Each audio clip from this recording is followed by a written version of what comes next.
Hello, welcome back to 1001 Beers. You must try before you die. We've done a lot of beers today. We have. We've now moved inside because it's now got dark and it's got a bit cold, but it's been the temperature. Yeah, but it's been a really nice day. 2nd of October, brilliant. So it's been fantastic. We've got another beer. I'm seeing my dog in the corner there. She's a flipping idiot. We have a beer here from Italy. Again, I've got a few beers. we have been. Thanks for Simon Beagle again. Italo madness. This is from Birrifico Cittavecchia.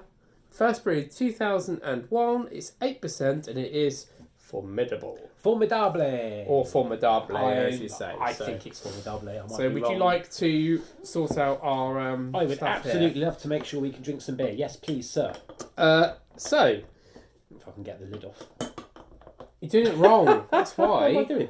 Have I got it the wrong way round? Yeah.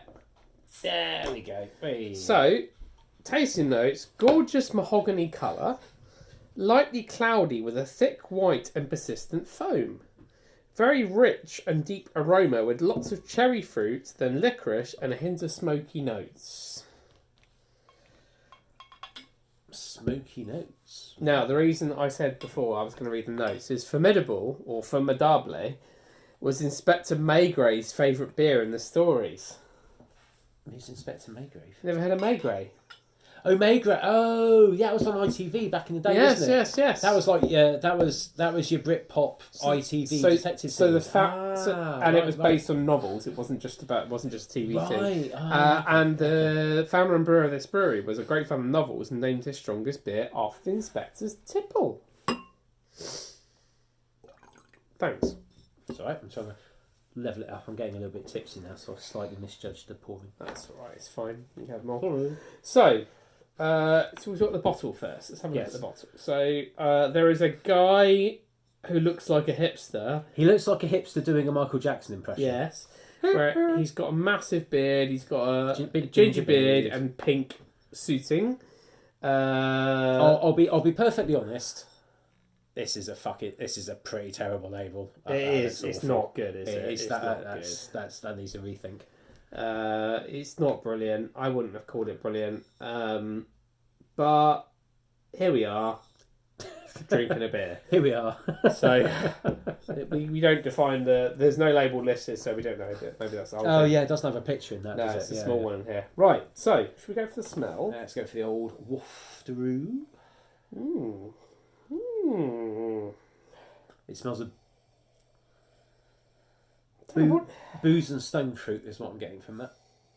Yeah, interesting. It tastes. It smells like that is going to be a hearty warmer to me. It's got that figgy waft of alcohol. Let's see. Should we go for the taste? See how it goes. Well, let's have a look at the colour. It's quite dark, like dark amber. I'd say darkish amber. Yeah. It's in the amber category in the book. So fair enough. Right. Cheers.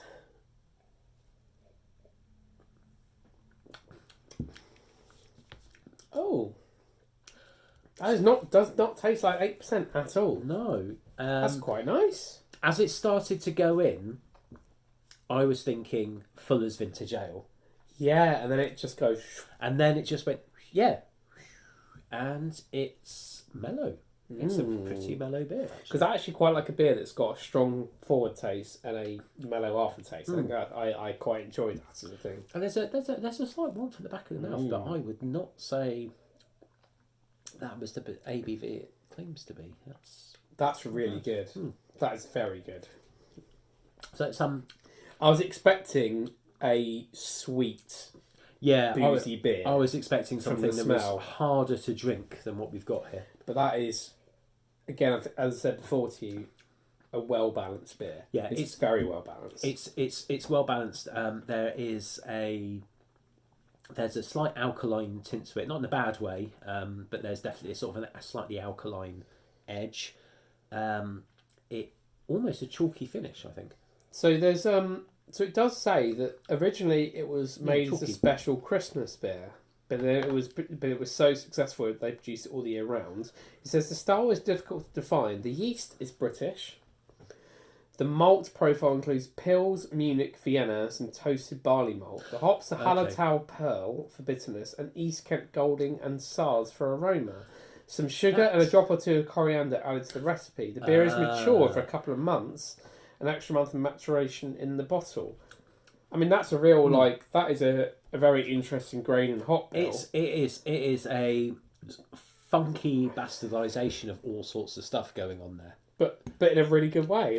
It's just a well balanced. It's basically it's interesting. Very interesting. It's a melting pot of different things, but it's well balanced. They balance those things out very well. It's all sorts going on. The thing that I'm getting now after a few sips with a little after is caramel. Caramel is on there. You've got a lingering caramelly aftertaste. It's really nice though. I was not expecting much from this. I didn't know what to expect. The label didn't give me a huge amount of hope. I suppose, and when I saw the ABV, I thought it's just going to be like an alcoholic bomb. Yeah, I thought sweet and boozy. Sweet and boozy. Neither. After a few sips, you're like, neither. It's not. Enough. It's not sweet. It's not boozy. It's just nicely balanced. It's malty. It's caramelly. It's really nice. Yeah. So this is a cigar bit. I think I could sit here with this in one hand and a nice cigar in the other. And it enjoy says myself. the brewer recommends it with matured cheese, and I can totally see that. Yeah. That would totally work. Like a really nice one with salt crystals in it. I could. That would be a perfect combo. It would actually. Yeah. The sweet but not over sweet edge would work really well. Yeah. With that. So that's a lovely beer. Yeah. Really nice. Genuinely impressed. Just sort the label out, boys. Yeah. The label's bollocks. I hate the label. It's bobbins, isn't it? Like the stupid hipster man basically does not reflect the fact that beer is far more refined than the label gives it credit for. Yeah. That's like I'm a shit hipster.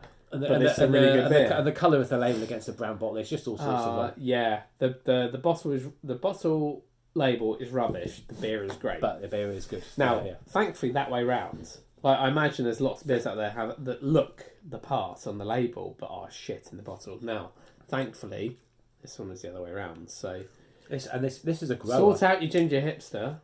Oh, yeah. But do not sort out the beer. Don't change the beer. It's lovely. Don't change the beer. This is genuinely nice. If you're looking for a Christmas beer that isn't just like a big dark roasty boom in your face beer, but something that's like a nice pudding beer that you can kick back and relax with. This. Yeah, but it's not even too pudding. I would say it's not a pudding beer because it's not sweet. I would say it's lovely. I disagree. There is sweetness in this. I would say it's an after dinner beer. Oh, it's an after dinner beer. It's an after dinner, sit on the sofa and relax beer. It's not a go to pub and knock it back beer, but it is. But it's not. I think this is putting it. No. I disagree. This is sweet, but sweet in a way that the sweetness is not at the forefront. It's just gently at the back. It's a well-rounded beer. I like this one. There is. I've just had another sip. There is sweetness in it, but it's not what I call a sweet beer. Because if it's a sweet beer, I wouldn't like it. Oh yeah. It's not to the forefront. It's part of the roundness at the rear. Very good. I totally understand why it's in the book. So I think we'll leave it there and go away and drink the rest of this now. A good choice, ATJ. Thank you very much. Well done. Like, comment, subscribe, and we'll see you for another beer review at some point. Maybe at some point. It's 1-on-1. Yes, John Barnes. Goodbye.